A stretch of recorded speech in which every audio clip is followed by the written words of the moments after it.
الحمد لله رب العالمين والصلاة والسلام على أشرف الأنبياء والمرسلين وعلى آله وأصحابه أجمعين. أما بعد، أعوذ بالله من الشيطان الرجيم.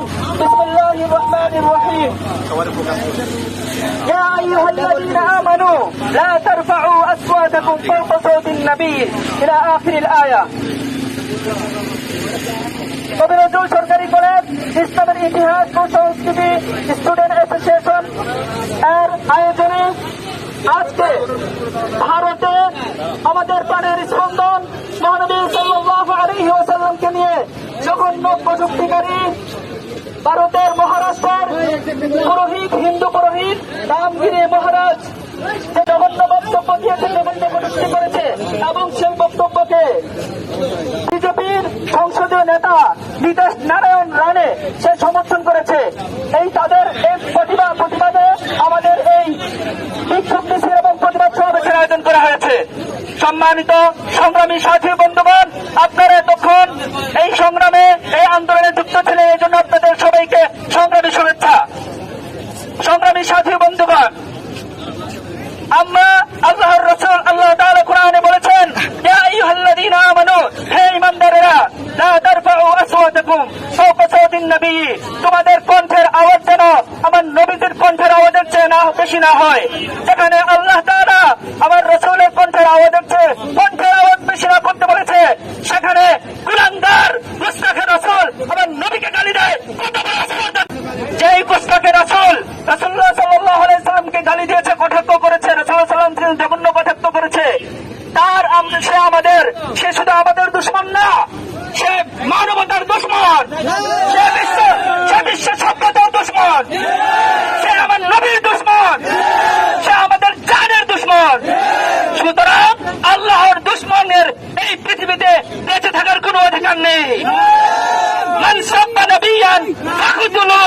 অর্থাৎ রাসূলকে যারা গালি দেবে তাদেরকে হত্যা করে ফেলো।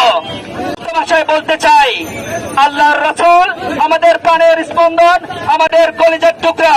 আল্লাহর রাসূলের ইজ্জতে যারা হাত দেবে তাদের কলিজা ছুঁড়ে টেনে ছিঁড়ে ফেলবো ইনশাআল্লাহ। সংগ্রামী সাথী বন্ধুগণ, ভারতকে স্পষ্ট ভাষায় আমি বলে দিতে চাই, আপনারা যদি এই রামগিরি এবং নীতিশ রানের বিরুদ্ধে যথাযথ ব্যবস্থা না নেন, তাহলে মনে রাখবেন সাহাবায়ে কেরামের যুগে যখন এরকম পরিস্থিতি হতো তখন সাহাবায়ে কেরাম কি করতেন? সাহাবায়ে কেরাম সাথে সাথে খতম করে ফেলতেন সেই গোস্তাখ রাসূলদেরকে। আমরা দেখেছি সাহাবায়ে কেরাম কি কতটা উৎসাহ ছিলেন এই ক্ষেত্রে। আমরা ভারত বেশি দূরে না, আমাদের থেকে ভারত বেশি দূরে না, আমরা ভারতে আসতে সময় লাগবে না।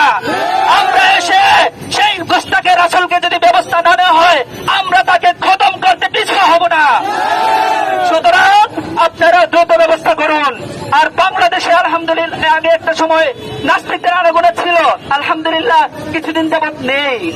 বাংলাদেশেও নাস্তিক যারা মুরতাদ আছে তোমাদেরকে সতর্ক করে দিতে চাই, আমরা মুসলমান বসে নেই।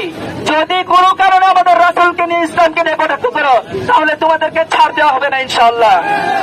সর্বশেষ একটা আহ্বান, আমাদের বর্তমান সরকারের প্রতি একটা আহ্বান, অন্তর্বর্তীকালীন সরকারের প্রতি। এতদিন যে সরকার ছিল তারা ভারতের দালাল ছিল, তারা ভারতের বিরুদ্ধে কোনো অ্যাকশনে চাইতে পারে নাই। বর্তমান আপনারা দ্রুত ভারতের রাষ্ট্রদূতকে ডেকে রাষ্ট্রীয়ভাবে এর বিরুদ্ধে ব্যবস্থা গ্রহণ করুন। আল্লাহ তাআলা আমাদের সবাইকে আল্লাহ এবং তার রাসূলের জন্য জীবনকে কুরবান করার তৌফিক দান করুন। আমিন। ওয়া মা তাওফীক ইল্লা বিল্লাহ। আসসালামু আলাইকুম ওয়া রাহমাতুল্লাহ।